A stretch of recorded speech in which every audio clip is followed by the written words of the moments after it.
Don't say I didn't warn you. I've been warned.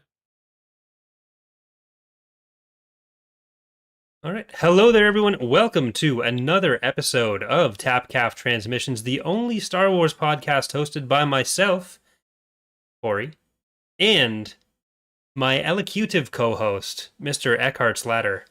How are you I doing, am Justin? too uneducated to understand what that means. So what's that word mean? I assume it's a word. I just conjugated elocution a little bit. What's that mean? Elocute, like you talk a lot, Okay. or you're Speaking of capable talk a of lot, talking. we're taking viewers away from the The Canadian debates, debates yeah. tonight, aren't we? What does Yeah, that I think start? that starts at 8. So that's Shit. just downtown from me. I might have that on. Where are they doing it? It's in the Canadian Museum of Natural History, I think it is. Okay. It's in Gatineau, I think. So not natural history. It'd be whichever one's over there. They should do it in the SEC building with you gotta have like a maple leaf, like instead of having the 7 or the 9 judges. Yeah. I went to law school. Instead of having the 9 judges, you have like 9 representations of like Canadian life. So it's like they're arguing and debating in front of like a beaver, a hockey puck, you know. That's how I would do it. Moderated by a Canada Goose. Moderated by whoever won NHL Player of the Year last year. Sidney Crosby, welcome. But yeah, so we got that. How are you doing though, Corey? I'm good. I've got some Star Wars to talk about with Tapcaf Transmissions podcast discussion of Shield of Lies, Book 2 in the Black Fleet Crisis trilogy. But we've also got a special little bit of news today. I don't know if you picked up on this. It was a pretty minor announcement, but there was a voluntary recall on On cheddar cheese slices on all produced by old Kraft. copies of KotOR because there's a new KotOR. Voluntary recall of KotOR. It's not canon anymore. Give it to us. It's like Well, it's that's like what when they did happened when Legends became Legends, right? Like yeah. the It's just canon like doing czar the came gun through and recalls. yeah, they burned every copy of every Legends book. That's what I've It's been like the led to gun believe is happening. buybacks, and if they catch you with a recall or with a recalled product, then it's like you go to jail. It's like whenever I've got anyone who works from the government over at my house, they can't come in my office. Is that X-Wing Rogue Squadron? That better be the re-release. Let me see the Legends banner. Just parents standing over their 13-year-old kid. What did I tell you about Crystal Star? I learned it from you, Dad. From Tapcaf. We told you in this house you could do any kind of crystal you want except Star. Fox, meth. Yeah. So yeah, we got the behind all our jokes and whatever else there is some real news. They did announce that KotOR, a remake. This is like the least surprising bit of news ever, but it's still nice that it's actually confirmed. Yeah. So the news is, and I was fiery about this. I'm still mad. I'm not gonna yell anymore like I was earlier to just myself in my office. But Well, you were so the yelling at your news daughter. is Let's paint it how it was.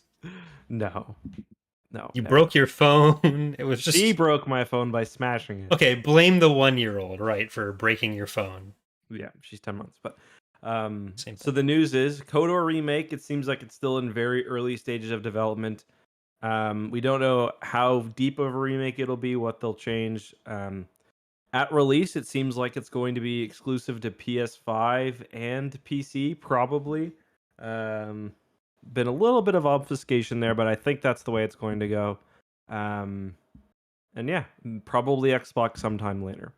Yeah, And like that's sorry, go ahead. no, I was gonna say that's really all we know. Like they're pretty early on, Yeah. it seems. Like any amount of obfuscation in this situation, I would lean towards being an indication that the obfuscation like that it's going to be less exclusive, so it'll probably be PC immediately cuz like they would not bury that lead if it was going to be like truly PS5 exclusive for any amount of time. Like they would just be really pumping that up. So it is disappointing. Like I'm not a big fan of exclusivity for consoles unless it's something that just make sense from a hardware perspective, which usually between PC, Xbox in particular doesn't make as much sense. Mhm. But I would, now that it's kind of been clarified that it's at least coming to PC and it's probably coming to Xbox at some point after that, that we have less confirmation of. Like PC has been definitely confirmed. I'm less annoyed than I was.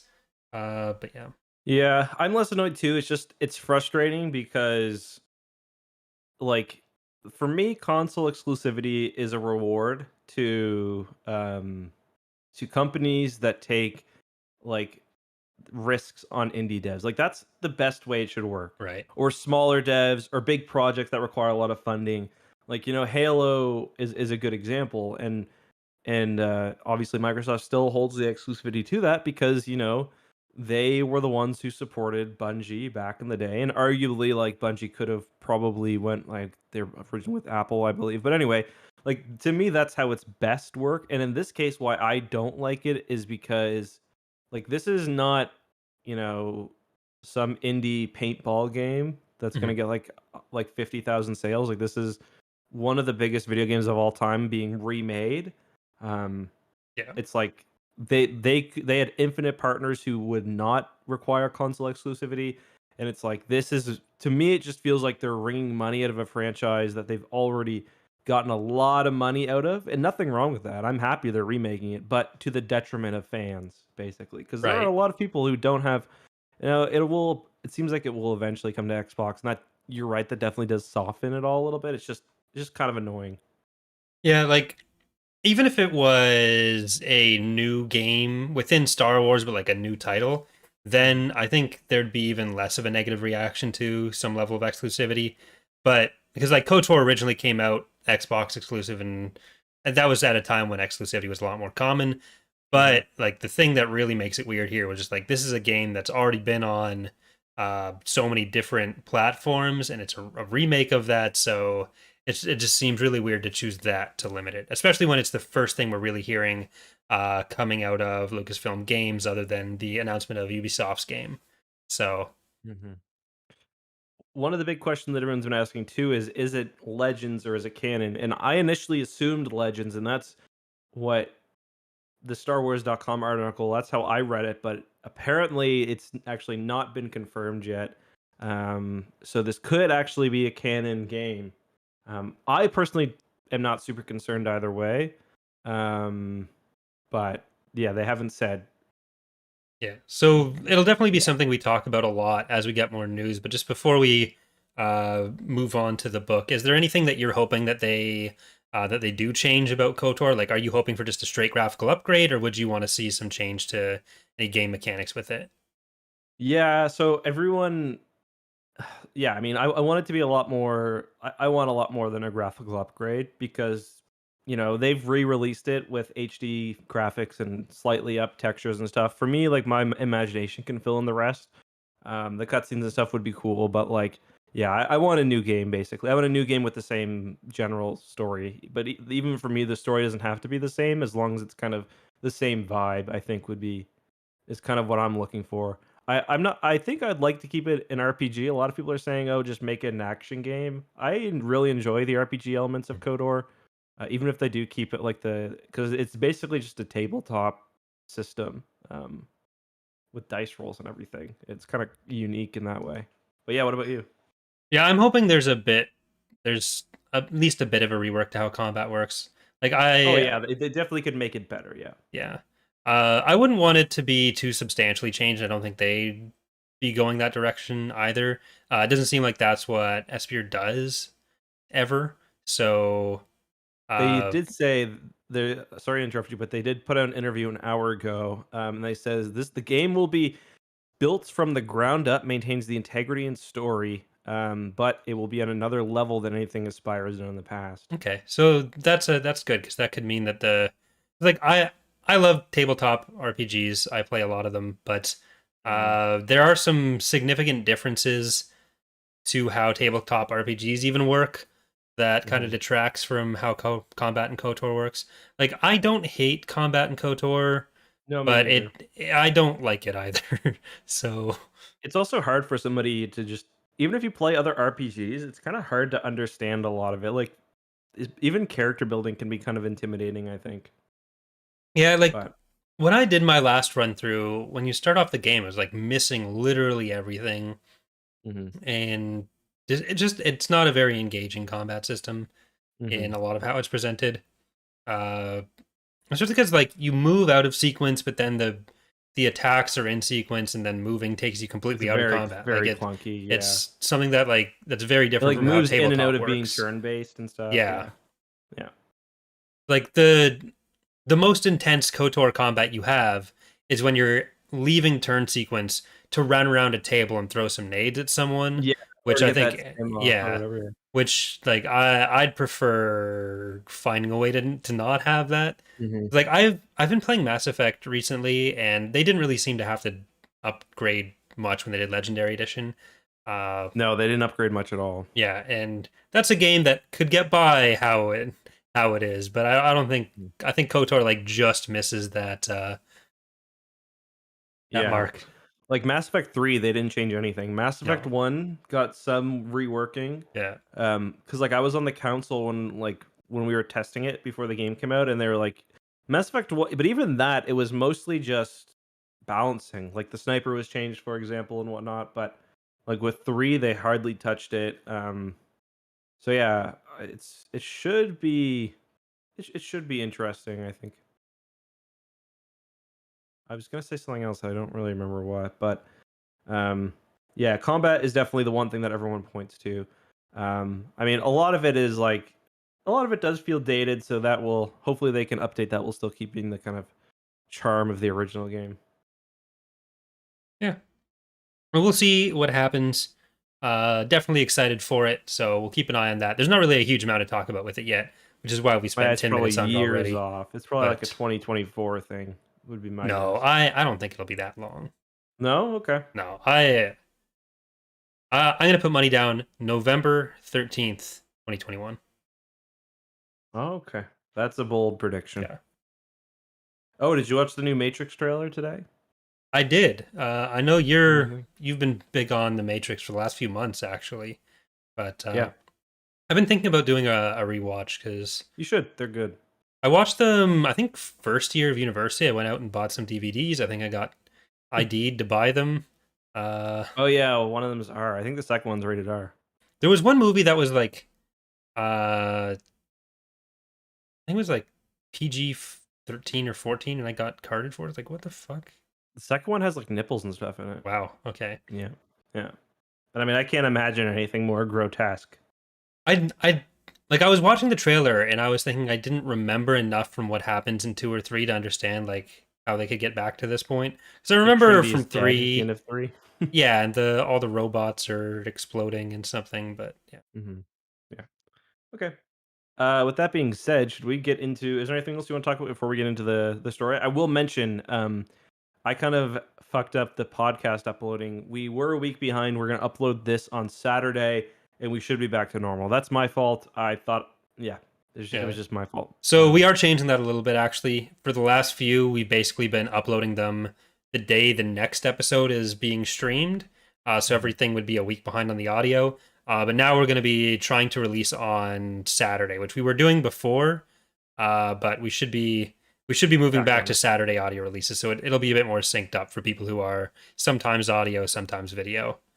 Or if any audio listeners want to get questions in before, that would have been pretty close to Pretty, impossible. yeah, it was difficult. Okay, with that being said, today we are discussing Book 2 of the Black Fleet. This is one Shield of Lies. I didn't even look at the subtitle. This is Shield of Lies. Shield of Lies, Book 2. Books really 2 through 5 of the Black Fleet Crisis. Yeah. So what did you think of this book, Corey? Just give me your impression right off the bat. Because I actually Uh, liked it. I'm gonna say that right now. that does not track with what our DMs have been the last few days. I Uh, dislike parts, but I really like other parts. I dislike the format and I dislike certain elements of it, but I did enjoy it overall. I think there's some definite format changes that could have happened that would have made me enjoy it a lot more. Because the way Mhm. this book is structured, there's basically there's 3 main plots that you're following. There's Lando and his uh, forensic anthropology on the Tauschkan Vagabond, which is a Mhm. ship that he got trapped on at the end of the last book. Yep. That is just like a mystery, kind of a grave ship almost from the Quella homeworld. And Yeah. so the first part of the book is all that, all of his chapters in a row. Second part of the book is Luke traveling around with Akana, a Worst part. Falinasi of the White Current, in their search for the other Falinasi. And Luke's been told that this is what his mother comes from, so he's helping Akana with that. So that's the entire middle section of the book. Then the longest section of the book at the end is all of Leia's chapters and the conflict between the New Republic and the Yavitha, who are Mhm. a very angry race of bloodthirsty, quite literally, aliens from the Kurnock cluster who've captured an Imperial fleet and are about to attack or are attacking other worlds in their region. So Leia's chapters are mostly focused on the idea of like, should the Republic protect those worlds? What's their duty to do? They are they overstepping if they do anything? So Yeah. that's basically Um, what it is. One thing that I actually really liked about this book is that, and yeah, I think my main issue was, this is gonna sound weird. My main issue was some of the storylines, like Luke's storyline, especially. I thought was weak. What I do like though is that the universe is written in a very different way in the Black Fleet Crisis. That it's never written ever again, really, that I can think Yeah, of. Almost like, I don't want to say realistic because that's not really the right word, but like it's written in a more like, hard well, I guess, sci-fi yes, less compared to whimsy. fantasy that Star Wars usually is. Yeah, and it's not even like necessarily. It is, yeah, it is Harder. hard sci, but it's also just like we get like I like a lot of Leia's books is like her dealing with like her cabinet basically, and the, Mhm. or not really her cabinet, but like the New Republic's council and like her political allies and her political opponents, and like how she's dealing with all these different organs of the state. And I actually really enjoyed that. That's like, I've always said I want like the West Wing in space. We don't quite get it. This is like maybe even the closest we get. Um, and like another example would be like when Luke is off on his journey. Whenever they want to go to a planet, it like talks about the fact that they're waiting in orbit for like hours to get a chance to go down to the surface. Like how they have to wait because they're in this shitty little ship, um, to like get thrown into a spot in the lineup. Um, and it's just like all those little details are not usually included in the books, and it was nice. I think Yeah. I like that in this story. Like sometimes it bogs it down a little bit, and I'm glad it's not like that all the time. But like when it came to, for example, how the Fifth Fleet was like, they're like one of the big kind of combat events in this book is the Fifth Fleet is basically sitting in space, in the Kunat cluster, and they're like, there's basically this scene where they're setting up scouting runs of all the Avathan worlds, and there's like a scene as that's happening where Leia is sitting in the war room, basically, almost like something you would see in the West Wing or like another kind of dramatized show like that, where they've got the big kind of mission status board and they're watching all the X-wings goes up, and they're all being they're getting kind of live information back, Mhm. and the X-wings are dying. It's very tense, but like it's over essentially a scouting mission, which is kind of a cool bit of military strategy you don't normally get. Yeah. I think one of the things that Leia's section suffers from a bit more than the other ones is Leia is not likable in this book. Uh, and there part of it comes from the fact that everyone's kind of like holding her hand through all these political processes, which is sort of what Leia's supposed to be good at. Yes, your public image does matter. Yeah, where it's like part of it is trying to portray her as like, oh, she sees herself as more principled than what she's being talked to about. Like part of it is like you're just mentioning there, where one of her advisors or one of the council members is saying like, oh, we're trying to plan this kind of publicity event or not stunt, but like they're trying It's to just like get it's just optics. Like you're just yeah, trying to work on your optics. and it's literally just trying to explain what Leia's position is when there's a bunch of people trying to spread around that she's incompetent and leading the New Republic into disarray. And she's like, no, they shouldn't believe that anyway. But it's like, Leia, you're supposed to be a competent politician.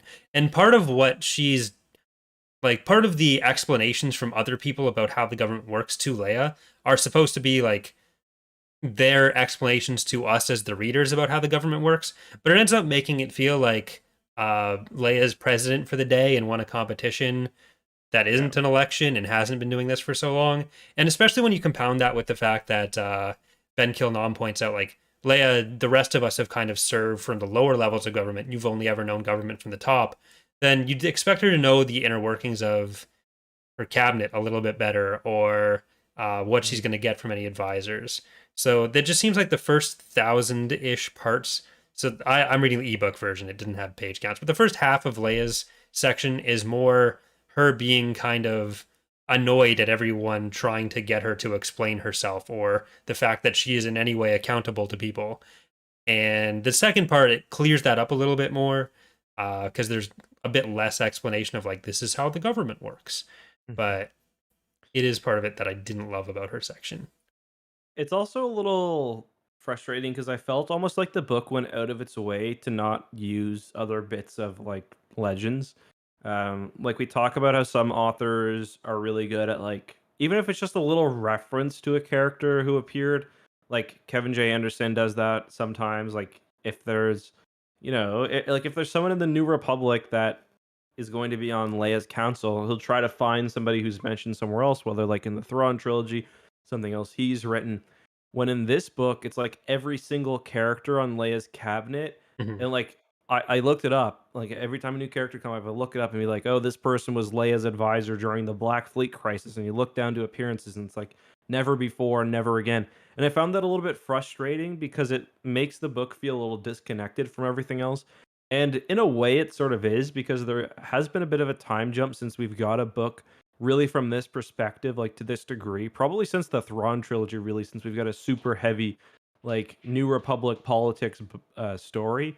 But like, I didn't feel like they did themselves a favor by, or the books do themselves a favor by kind of cutting off from all those past references. So I definitely agree with part of that, but there was a bit that was brought in from, like, source books at least, where like Doman Barris had come up before with, like, the signatories of the New Republic stuff. Yeah. It's a different Doman Barris that they had to retcon into a different Doman Barris, because the original Doman Barris is a woman and this is described as being a man. So I think that's how it gets changed into original Doman Hmm. Barris is from Corellia, this one from somewhere else. Hmm. But they're related. But part of, I think, what that comes from is that this came out only within a few months of the of Rogue Squadron, Hmm. so there wouldn't have been a huge opportunity to include other stuff. This was at a time when, like, Legends books were coming out pretty hot and Hmm. fast around each other. Yeah, that's fair. So who knows what information they would have been able to incorporate. It was definitely after the Thrawn trilogy, and there's some definite references to that. I think the slicer that Akana Yeah, I is assume referencing that is was supposed to supposed be to be Ghent, Ghent. Yeah. but and there's, like, an actual reference to Thrawn. But yeah, it would have been nicer if there was more references to other stuff that gets established. But Mhm. with Shield of Lies and Rogue Squadron coming out in 1996, I don't know when exactly before the Storm came out. I'm not sure if it was the same year or the year before, but, like, Mhm. their hands were a little bit tied with that. I'll give two other examples then. So these are two that I picked up while I was reading because that is a good point. But for one would be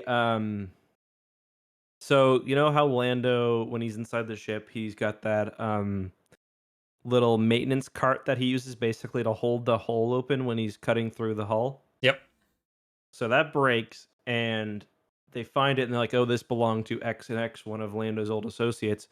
I was just thinking, like, if that were me, I think that'd be super fun to say, "Oh, that belonged to someone from the Lando Calrissian Right. trilogy." You know what I mean? Yeah, that would have been And definitely doable. It did come out. exactly, yeah, those were like the '80s. So it's like you don't have to. That would just be a fun little reference because, like, of course, Lando's like still got the maintenance cart from somebody who was bumming around with. So I was thinking we should read those soon, maybe after these. I think that'd be fun. But yeah, another example would be when they were talking about like the parts manufacturers for C3PO. It's like that's one thing that's been around for a long time, and like that's one example where he made up like the processor manufacturer for C3PO, where like he didn't have to. It's not really a big deal. It's Yeah. just kind of leads to it feeling a bit kind of disconnected, I guess. Yeah. So I guess to get back to the format a little bit because we did touch on that. But like, I actually went and checked when I was about halfway through the book to make sure that it wasn't just the ebook I was reading that organized it that way in some sort of weird choice. Like I was that sure that it was a mistake, Hmm. but my physical copy of the book had it the same way, and it does really make it feel like they are three separate books. And like, Especially how they end. yeah, like it's all none of it connects yet. Some of it will connect next book, I Kind believe. of. Actually, yeah, it doesn't Yeah. ever actually really connect, but it's No. supposed to connect thematically more than anything. And having them so separated, like in the actual physical book, makes it a lot harder to pick up on the thematic connections Hmm. than in Before the Storm, where we did talk about them a little bit with how the different species we were talking about interacted with the galaxy between the Yavitha and the Quella, Yep. and how the New Yep. Republic was approaching its situation. But when it's like this, it just feels like I read three books in a row where there's like maybe there's some connection there, but it was a lot harder to pick up on. Yeah, that's a really good point. I mean, there's definitely benefits and disadvantages of putting it that way. Like, I think some books are notorious where there's like one section that's really weaker than the rest. Like, I think of when I was reading like A Song of Ice and Fire, like those books, and it'd be like I'd really want to be reading like a Tyrion section, and I have like 10 brand sections or whatever, and I'd just be like, oh my fucking god. Or like even if this was I agree it would have been better, but I just think like how miserable I would have been every time I flipped the page and saw like another Luke section. You know what I mean? Yeah, but the flip side of that is that You're what in it that'll for mean less is just long. like you're Yeah, just well, you're also going to have more people that are where the mhm. benefit of is that they can just skip the Luke section entirely, which isn't You really a really huge can. defense of the No, format. and so like that's kind of the weird thing too. So the three plot points. Let's kind of talk about where they end or where they start and where they end. So the first plot point and the one we get first, the first section of the book is Lando and the crew in the Taljakon Vagabond. It's an interesting situation because they're going through the ship. They're kind of running low on supplies. The ship's very alien to them, and they find out later that's because they're wandering through basically like a recycler for one of the weapon systems, which was kind of a funny revelation. Um, and by the end of it, they found out a little bit more about the ship. Like they found out kind of a little bit how it works, but not really very much. Hmm.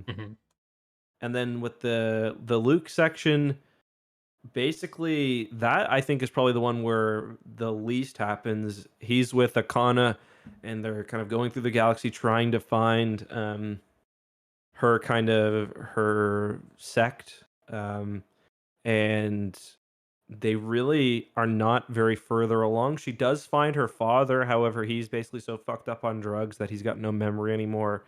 I think Luke does have a little bit of interesting character development because he spends the whole time traveling around with like a. She's like a Pacifist. hardcore like, yeah. How would you describe her, Corey? She's definitely a hardcore pacifist. She's like guilt trips Luke about blowing up the Death Star. Yeah, and yeah, like part of that storyline was weird, just because the latter third or even half of it is it's supposed to be about them kind of like coming to trust each other Hmm. and like the getting rid of secrets between them because there's the last third really is just a bunch of moments of I lied to you, let me come clean repeatedly. Hmm. Like, but this time I'm telling you everything. But also this Hmm. time I'm telling you everything because there was something I withheld last time. Now I'm telling you everything. Yeah, yeah, and it's like Akana's just I she's also really hot and cold too. And like I don't know if this is meant to be this way, but it's like she'll be not cruel to Luke, but very, very cold. Like after Luke saves her from what he assumes are Imperials, but may not be. Um, she's basically like, she's really not a big fan of him taking someone's life in protection of her, which is, fair enough. But then it's like it seems like sometimes she's really angry about that, and sometimes she's not, and like it's just sometimes she's like almost rude and like sarcastic and whatnot, and then other times she's like snuggling with Luke. It was a very kind of, which I guess is what it is like being with somebody that you're not really familiar with. But I thought that was a bit strange. Yeah, like when we first met, there was a lot of arguing and then snuggling too, so it Hmm. makes sense. But Hmm. like, yeah, for how she sees what Luke does, if she was really being that consistent with her views on like Luke actually did just murder all those people, you'd think she'd be Hmm. a bit more off put by him and wouldn't have like sought him out. But she does need him, and like part of it is that, or part of the thing with all these revelations of like, okay, we really trust each other now, Hmm. is that we know this is all a big con anyways. Like Yeah. she doesn't believe she's helping him find his mother, and ultimately the storyline doesn't really go anywhere, even in Tyrant's Test. Yeah. From what I Uh, remember, not really. and the thing with her father was kind of weird because that just kind of like came out of nowhere, Yeah, and I didn't even know that they were close to finding him. Really. yeah, like it. So basically, her dad is like, he's like this a slumlord now, and he's literally so fucked up on drugs that he's like, I can't remember anything older than a year. Like he's like Dory with better with slightly better memory. Yeah, and I was just about to reference a story point in Mass Effect as having come from this, so I can't really shame him too much. um. So okay, so those are the first two stories, the first two plot lines.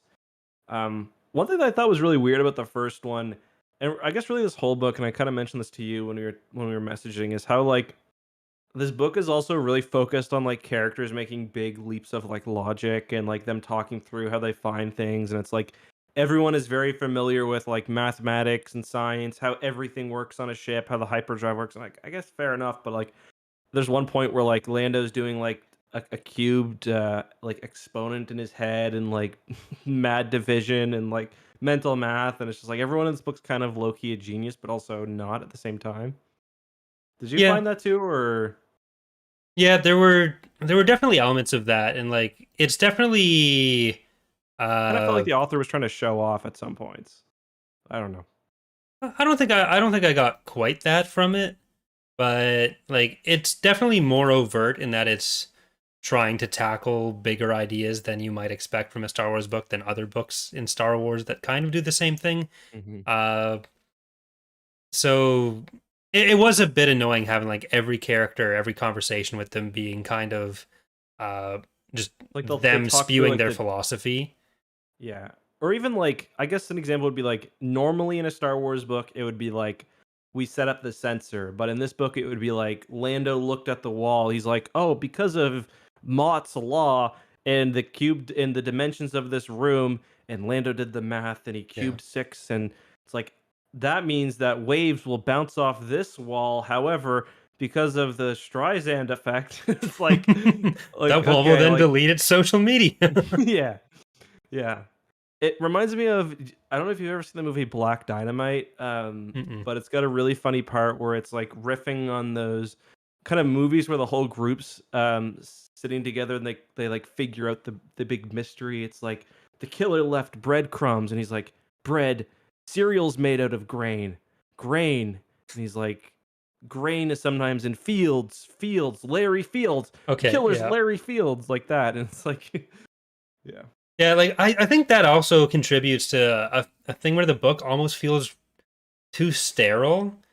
And like even the moments that are supposed to be really visceral, really emotional, and those are usually coming in the sections with the Avitha, where like you get the stuff with Platt Mahler who survived the kind of like complete extermination of his planet, Yeah. Polnai, and he's Yeah. still alive. So we're kind of seeing things from his perspective in certain places, or seeing how Leia's reacting to like uh how she's being perceived, how she's uh even just like the New Republic getting the images from these planets that the Aether are wiping out, Mhm. and it's none of it really has much of an emotional impact because everything does feel like it's just sterile, presented technically, and Mhm. I don't know. I like the I guess the comparison point would almost be Alphabet Squadron as being the opposite of that, where like Hmm. both are trying to address like how do you deal with war and the aftermath of war and people involved in war,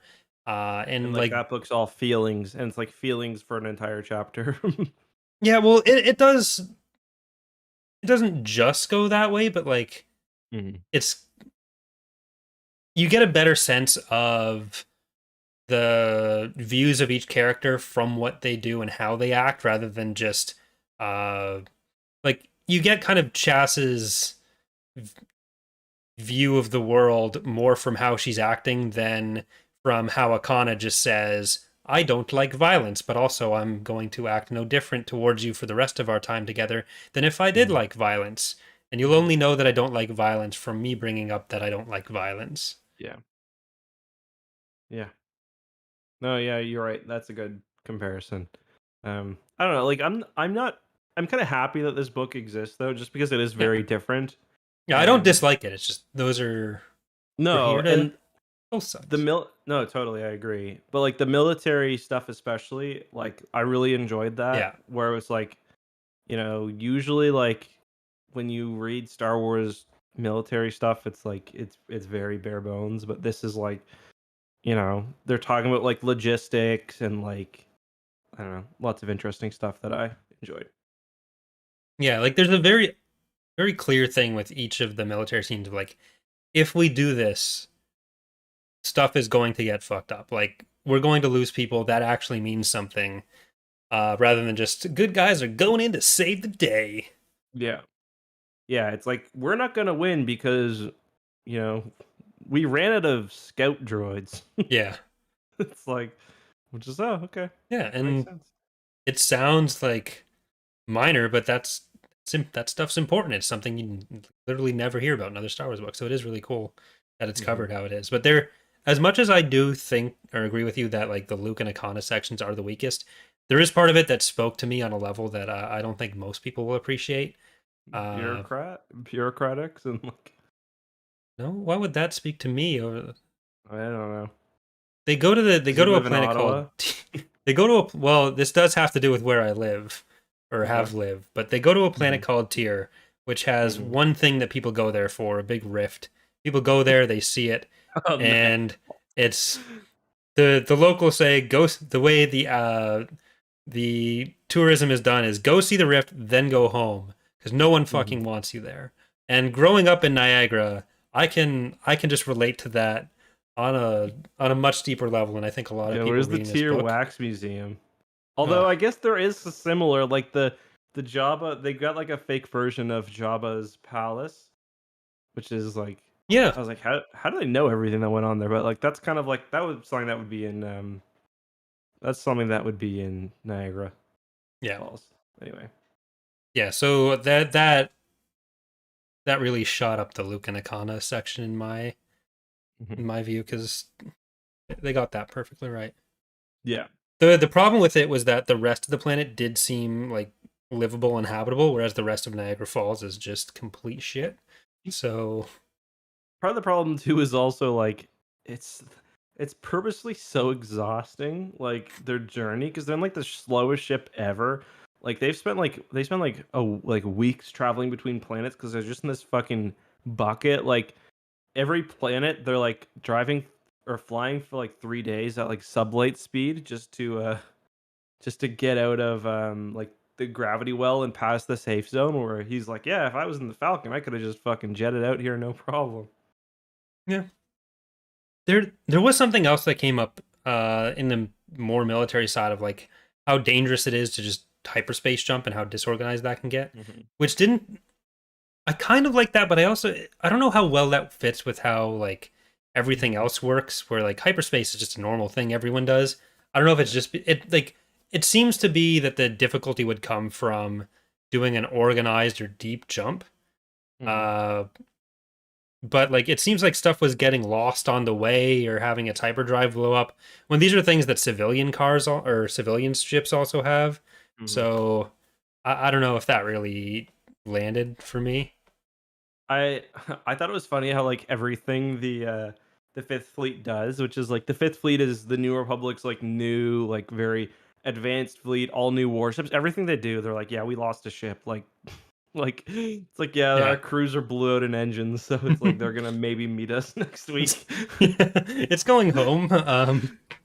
It's like even at the very beginning of book one, I'm pretty sure they lose a ship to like a hyperspace malfunction, like Yeah.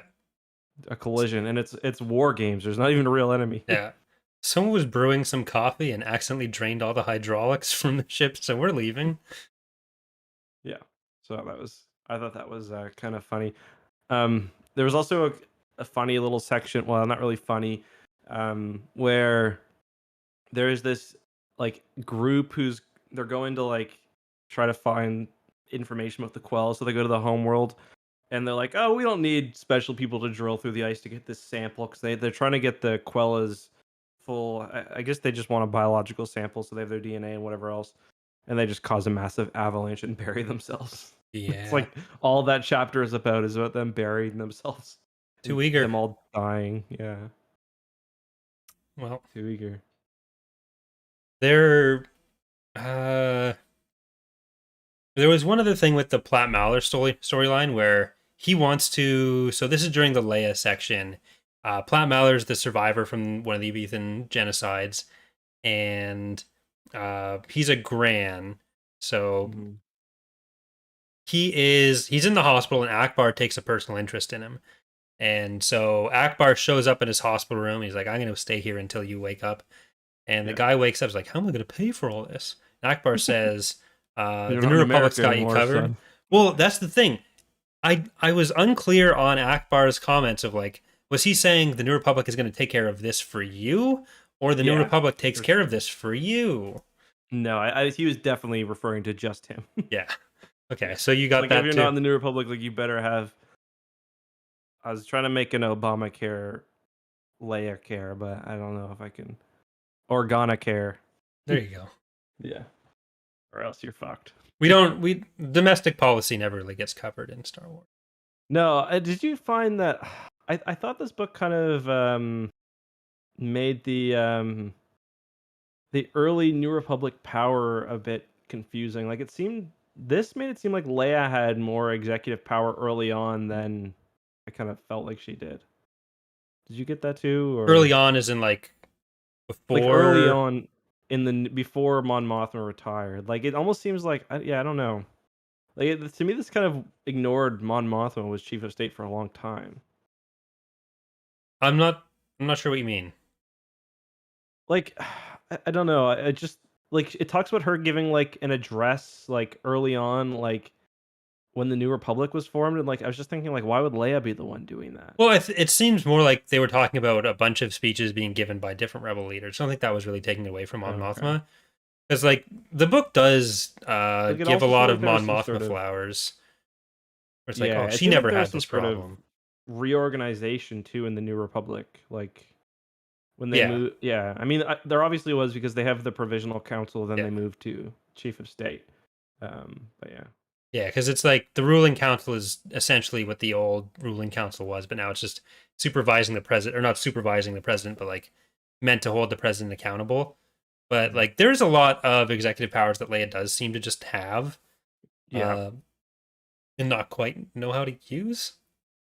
But like, I'm yeah, not sure like that Leia the fact should that she be can. chief of state after this book. Yeah, I mean, admitting new states or new systems is a pretty big one for an executive to be tied up in the executive alone. Like, especially where like she's pretty much using that as a way to maybe goad the Evathanans in the war, and she can do that herself just by signing a declaration. Yeah, it's like the defense council's on board, but like she's essentially declaring war unilaterally, I guess, purely with the executive branch. But like she she's in the middle of dealing with the Evitha, and then Han and Leia go off on a vacation, Hmm. and it's like, okay, you knew you were in the middle of a crisis, and they're like, oh well, we'll never get away. It's like, this is not the time to get away. You did this in the last book too, where you locked yourself in your room and didn't come out for Hmm. 3 days. Like, if the New Republic can't get by for 3 days without us, like, no, you're starting a war. You don't just declare the war and then, okay, heading out. Like, that's what you do. You're Ted Cruz or something. Yeah. Yeah, it's like the New Republic will survive, but your political career might not because they're like minutes away from like recalling you basically Yeah. Ron DeSantis style and like replacing you with like a Bothan or something. Yeah, like the Leia's complete unwillingness to explain herself in any way to anyone, including the public. Like, Mhm. I don't know. The fact that she leans so heavily on the whole princess title, like maybe she is just a monarchist. Yeah. The funny thing is though, I still think she was more annoying in the last book where she's just like rude to everyone. Yeah. At Like in least this like book, she gets like much better towards the end of this one. yeah. But And at one yeah. point, Admiral Akbar's like, I didn't know if we were still friends anymore. Which, to be fair, I don't know why he was locked out of her office. Like, because he Yeah. tries to go through like the back way in Visitor, and the door code's been changed, and I don't think they really explain why. But Well, Akbar, I have a bone to pick with him too, a nice little fish bone to pick with him. okay, Because he, like I said, he was like big on the whole Plat Mahler thing. So as Supreme Commander, he's mostly nowhere to be seen. Like other characters do comment on the fact that he's not where he should be. Instead, like he's don't talking to spend Plat 6 days in Mahler. the hospital. Like, Yeah, which like again, maybe nice you thing and to Leia do. need to be involved in some of these decisions a little bit more. But like he tells Plat Mahler, you know what?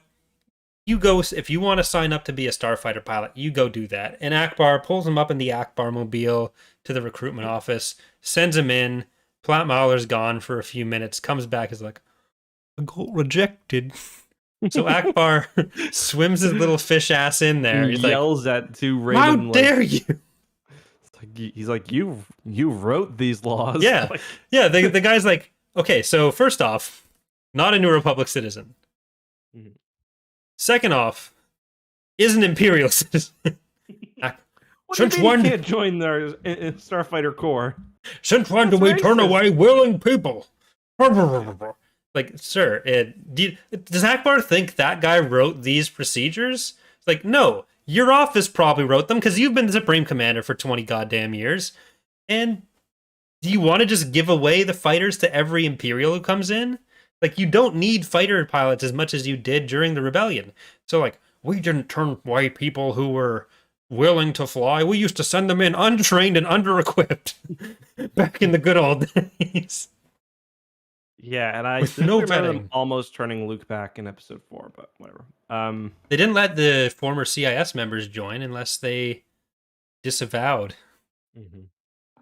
It's kind of funny because I'm re-listening to the Rogue Squadron because the audiobook just came out, and it's really good by the way. But it's reminding me of like the whole Tycho Selchuk thing, where it's like we'll put him in a starfighter. He won't get any guns. We'll put him in a starfighter. The Lambda shuttle that he has, Yeah, where he has to yeah. use the tractor beams And to a do anything. Z95 for a bit as well. It's just like he's probably gonna die, but if he wants to, who am I Ugh. to say no? Yeah, like Uh, I don't know. That was some questionable decision making to me. yeah. Well, he was embarrassed when he was walking away. He said as much, and Maybe I he did wasn't have to quite spend fiery enough. part of last book tired and standing alone or standing tired on a running track. So That's true. literal fish out of water with like no sympathy for him. Yeah, we didn't get as much focus on the fact that Akbar is literally being killed by his coworkers in this book. You know, Akbar needs to hire an aide who just like has like at all times a glass of water. You know, like whenever like a whale gets beached on the shore and it's like people with buckets just like drenching it, they need to do that with Akbar. As Keep long his as skin nice and wet. long as it doesn't turn into one of those videos where the whale just explodes middle of a cabinet meeting. I sent a few of those to Kelsey. She enjoyed them. So do Yeah. we ever find out those agents like they were Draysons, right? That Luke killed. I don't know. I did think they were Imperial, but I mean, because I don't know, the New Republic doesn't seem like they're really cracking down on religion that much. Well, just following because like Drayson wants to know everything. Alpha Blue is not really Oh, ever the ones highlighted following him. for. Yeah, Yeah, I mean, that's definitely possible. I don't think the ones that Luke killed. I think they were probably Imperial, but Because like it kind of brings up the possibility that they're New yeah, Republic, and like Luke Luke's was like, oh thinking shit, that maybe. Element that was following them or Hmm. allegedly following them was Imperial. Like that doesn't make any sense. They would never work for the Empire. Like oh shit, maybe the New Republic did send them. Hmm. So,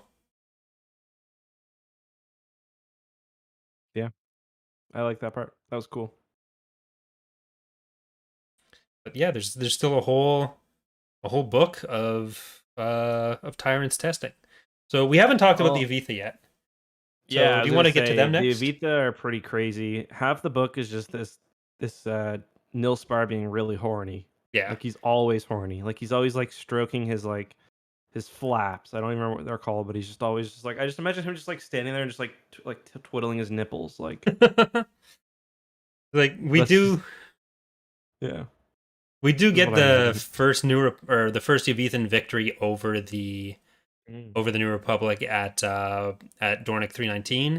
where the New Republic is about to go in on the Yavithan ships, and they start broadcasting hostages saying, "Hey, we're in here. Please don't bomb." But Hmm.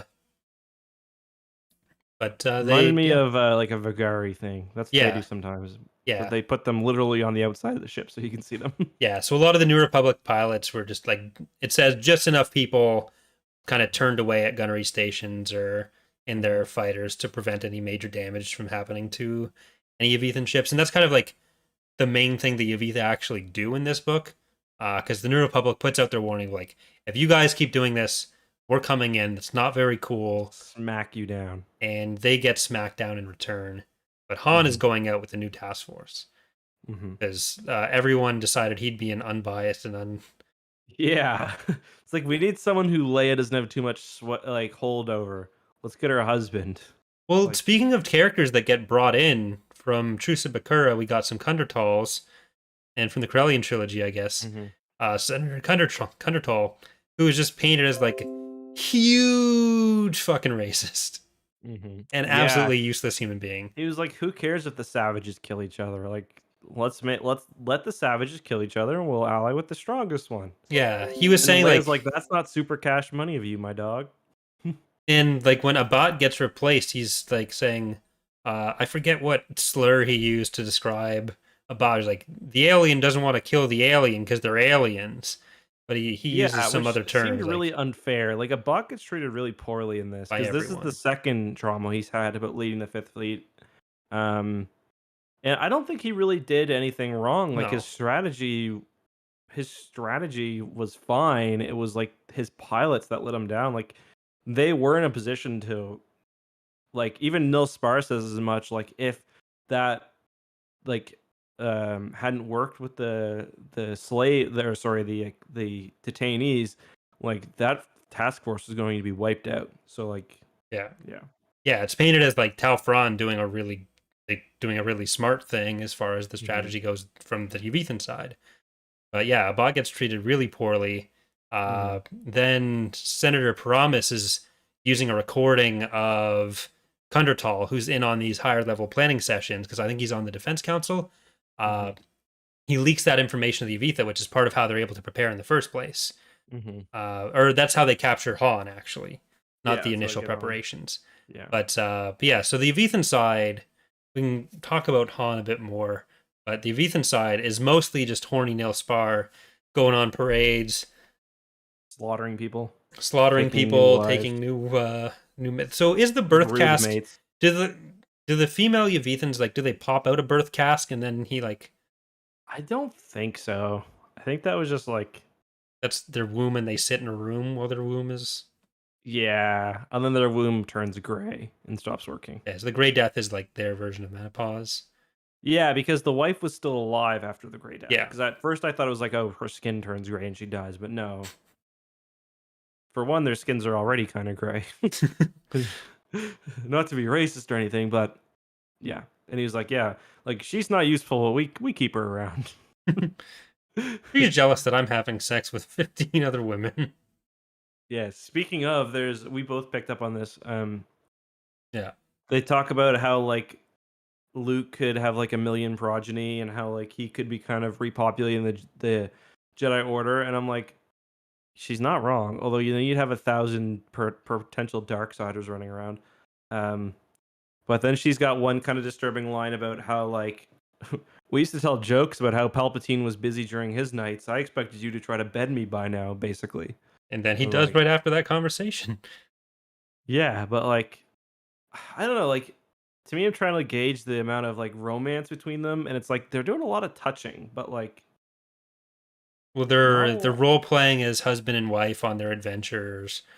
But even outside of that, Luke's always touching her hand, and like they snuggle in his bunk, and I think they just snuggle, right? Yeah. Like she's upset, so I don't know how far it actually goes beyond that, but like Ballista's his non-Mara actual romantic partner, so Mhm. And what's her name?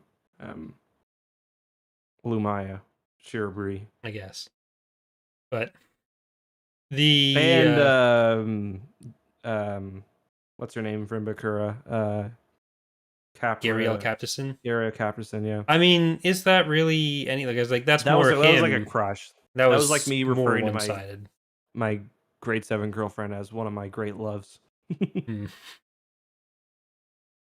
Yeah, when reached for comment on that, Gariel could only say no.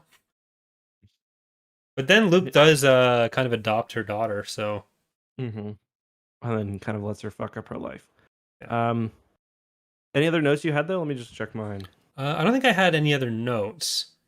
There was something else about the Luke and Akana thing, but I don't think Oh, one thing I I don't remember it. noticed, especially because I'm kind of concurrently reading the Rogue Squadron book, is how the battles in this take place at like they describe shots being taken at like 1,000 kilometers away. I was just thinking Hmm. like how different that is from Rogue Squadron. Like the K Wing is like taking flak fire from like 1,000 clicks away, Yeah. which is like very very different than yeah. That's the Yeah. military sci-fi, I guess. But yeah. All right, so we have a couple email questions for us today. So next week, we are going to be doing the next Young Jedi Knights book. It's either Crisis at Crystal Reef or Trouble at Crystal Reef or Crisis at Cloud City or Trouble at Cloud City. I'm not sure Let me which. find out for sure. So whichever one that is that Justin's about to Trouble say. on Cloud City. Trouble Book on number Cloud City. 13 out of 14. Very sad. Yeah, so we've got two more of those. So the way it's probably going to go is next week we do uh, Trouble at Cloud City. Mm-hmm. Week after that, we were going to do Tyrant's Test. And Mm-hmm. then for the week after that, we were talking about doing potentially Ronin. Do you Oh think we should yeah, I still do forgot about that? that. Or because that'll be How two close is novels in that a to the row. actual release date again? I think it's coming out on the 28th, and we'd be talking about it on the 30th. Um, Because we yeah, that can should be both read fine. it before then, and then that should be enough time for people to Yeah, get in on that it. should be fine. Yep. All right, so that's what we're going to be doing for that. Uh, or do we want to do the next 2 weeks as finishing Young Jedi Knights and then Ronin after that? But I don't think we want to put a month between now and the last Black Fleet Crisis book. No, no, I agree. We should do Black Fleet. Let's think about it, and we'll figure it out for next episode. It's not like you guys can read Ronin in advance anyway. So Yeah. yeah, we'll do Young Jedi Knights. We'll finish off. Then we'll finish off this series. All right, so that'll be our next couple episodes. Then we have emails. So the first email comes from Mike, who says the planet Solas go to so Leia can relax while the Senate debates the genocide issues is the world Octavian Grant was under house arrest on. So that's Rathaway. So that's a callback there. To is that just from It's who's probably just from Warfare, Insiders is it? or Yeah, because yeah, when would Octavian Grant actually be in it? well he would I think it said Rathaway in the initial like Who's Who article. So I think that Okay, probably got pulled from this. okay. And that one Caraboni the pirate with an interdictor ISD and a ton of other Imperial hardware had its place in the mystery of the Sith expansion of Jedi Knight 1. Hmm. That is So, interesting. some more I want to callbacks. play. I want to Call play that forwards. expansion. Because that's the one with Mara, right? I'm not sure. I've never I played think that that's one. the one where you train Mara, Hmm. which is pretty cool.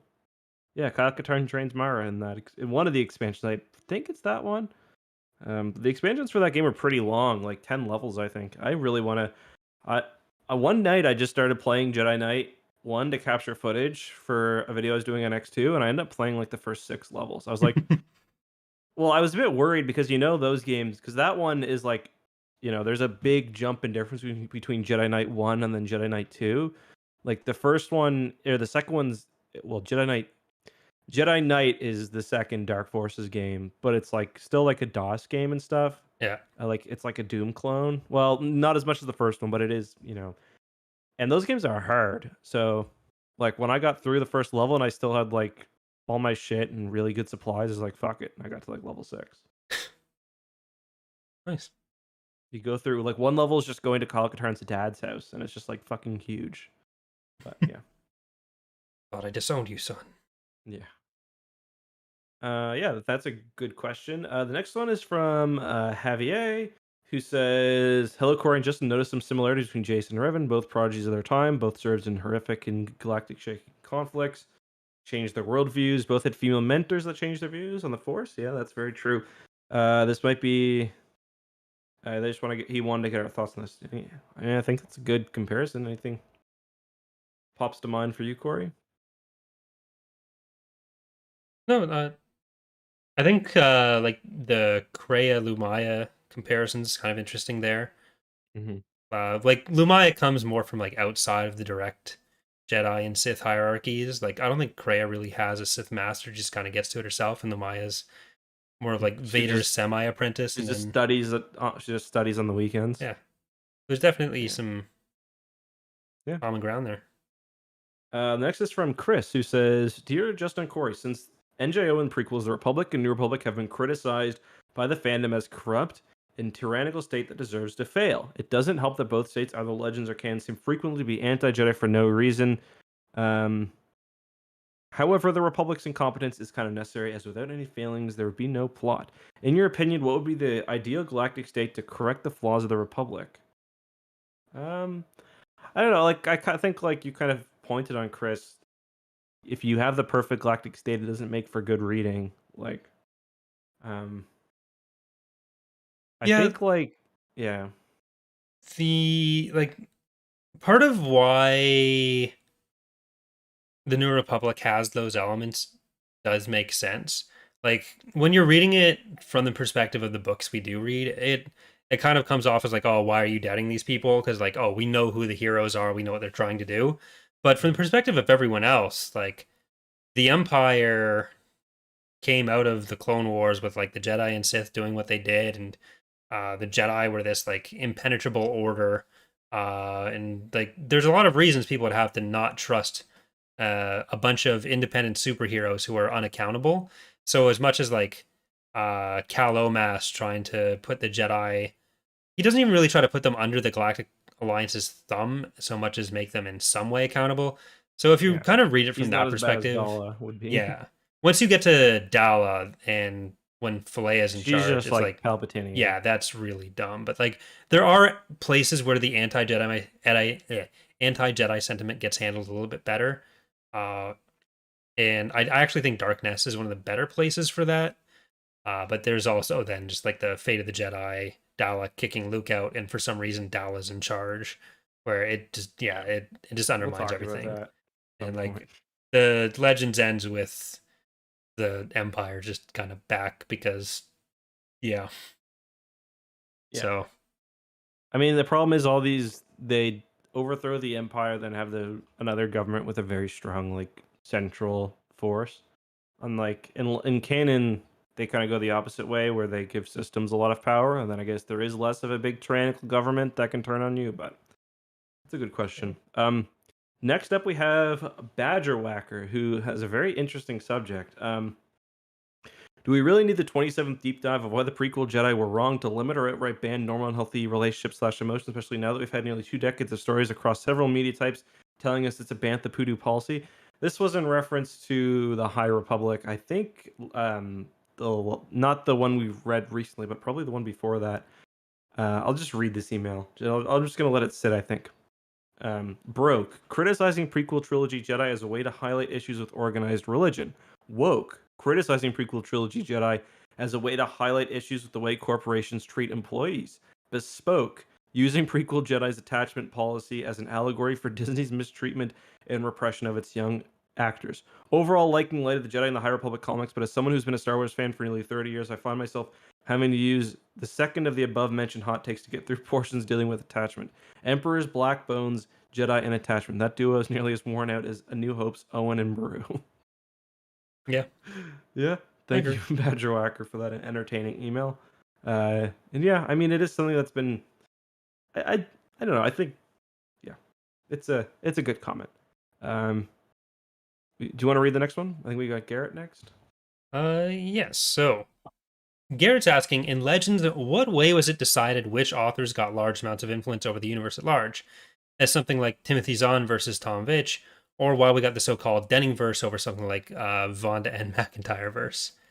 So the I biggest part of imagine that is money. just, the biggest part is just Yeah. who got what book contracts when. So like we got the Denning verse because Troy Denning ended up writing so much stuff around the same time. Whether that's Major because part in of like 3 series. yeah, because he did like he did Star by Star, which had some of the biggest impacts in the NJO. Then he did the Dark Nest trilogy, which really set up some of those characters and what was going to happen next. Then he was one third of the authors doing uh, Legacy of the Force and Fate of the Jedi, as well as doing Crucible.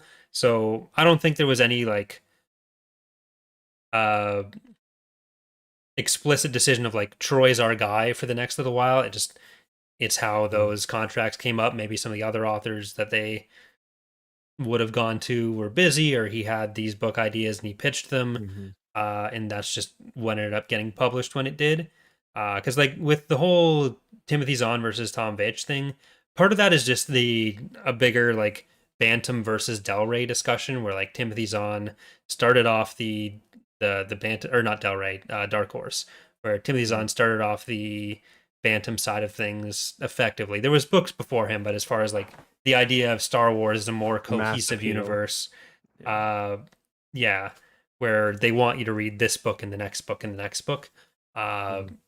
he got those first books, and he also personally didn't want to involve basically anything uh, from Dark Empire. If they had gotten a different author for that, who was more receptive to what they wanted for Dark Empire, then those Could have been books, different. Yeah. yeah, it probably would have been different. I don't know if it Uh, was ever their intention to create one big universe, though, to be honest, like they end up doing. Not to the degree, anyway.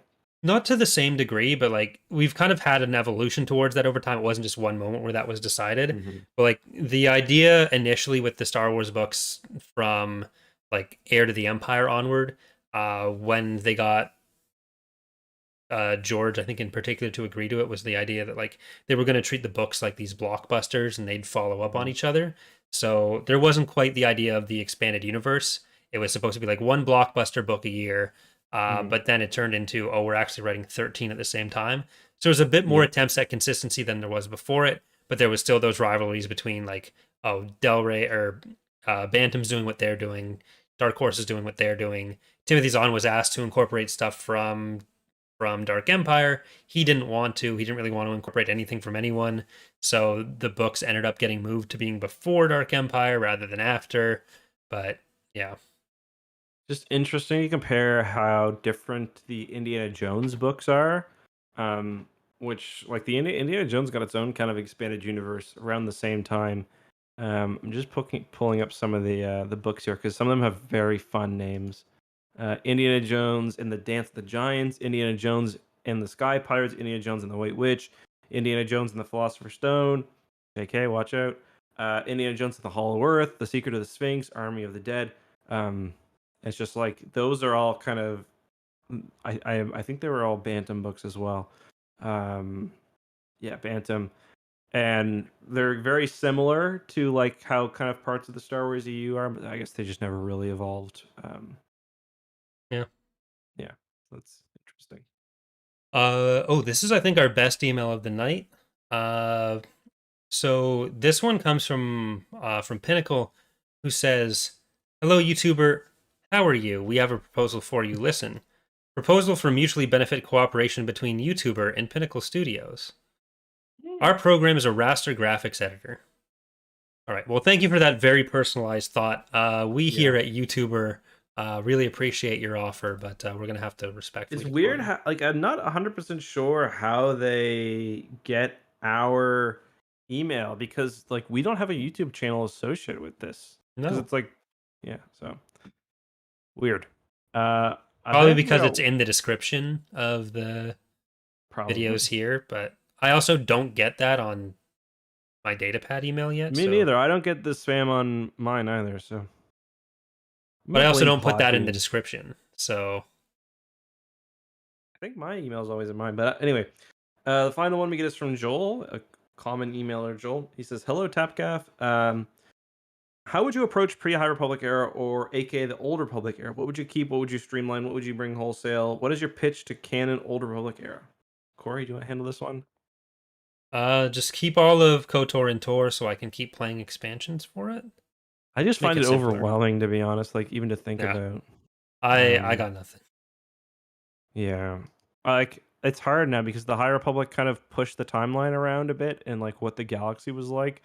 Um, like, I like the idea of there being a huge war against the Sith. Other than that, just thinking about it is like, I'm glad I'm not the one who's got to do it. Well, the High Republic does talk about wars against the Sith from thousands of Hmm. years before, and then there's the What Maxarene were they using? The like real stores, or Mandalorians. stone or swords or something, like stone swords. Like, yeah. It's more like the timeline differences with the High Republic is more making it explicit which areas of the galaxy Hmm. are less reachable, and Hmm. just hyperspace travel is really the main thing that's kind of different. Whereas like you have more, or you have fewer routes that you can use. So we'll see Hmm. how that ends up shaking. But Yep. Well, I think that is all for today. So just a reminder, guys, we are traveling to Cloud City, right, next time. yes, Cloud Uh, City, Tyrant's Test, Ronin is probably what it'll be. We'll reconfirm next week, which is definitely Cloud City. yes, maybe another Young Jedi Knights before Ronin. Like, give us feedback if you guys like. If you're somebody who likes to read with us, let us know whether you think 2 days is enough to read Ronin. We have gotten it. Or I think I'm allowed to say Yeah, I've gotten the book. I don't know how. Have you looked how long it is? Is without I saying the haven't. exact page No. numbers? Yeah, me neither. Um. So we could just So say we'll do Young Jedi Knights, then we'll do Tyrant's Test, then Young Jedi Knights, then just the week after we'll do Ronin. Then it's the normal schedule, and we give people a week to read it. But that's what. Yeah. Well, let's just think about it. yeah, Send us your email. Give us feedback. Because like there is a bit of a benefit to us for covering stuff right as it comes out. yeah. Although, oh wait, when does Visions come out though? Because doesn't won't Visions be out? Does Visions come out at the same time as Ronin? I thought it would I thought it be. came out first. Where's the 22nd? Let me see. Star Wars Vision comes out 22nd. Yeah. Okay, so we'll So probably maybe end up talking about we'll that. probably do But Visions then. yeah, so we Easy enough. yeah, because that'll be the Thursday episode Hmm. instead of Tyrant's So maybe Test. Ronin the week after that then. Okay, so Or no, Tyrant's because Test will. So do we do Crisis at Cloud City oh or yeah, Trouble at Cloud City, Visions, Ronin, Tyrant's Test? we might want to do Ronin on the next week, so we can because I feel like if we leave 2 weeks between these books, we might forget. But Yeah. send us your All right, feedback. Let us know we'll what you guys figure it want, out. and we'll let you guys know for next Read episode. Young Jedi Knights next time. That's Hmm. what we got. Before we go, SABCDEF. Oh, this is a B for me. Yeah, I'm thinking probably around B. I really need to get that spreadsheet off you. We can finish that Okay. off, and we'll get it Okay. posted somewhere. Someone did Remind email me me mid this asking about week, it. and I will do it. I'll Okay. spend one day when I've got Imogen in the morning, and I'll get it done. Okay. Sounds Okay. good. All All right, right. everyone. We will be streaming our other podcast, the X2 podcast, in about 25 minutes over on youtube.com/X2. So if you want to stop by there, having a few drinks, and it'll be fun. See you guys All then. right. Bye, everyone. Bye bye.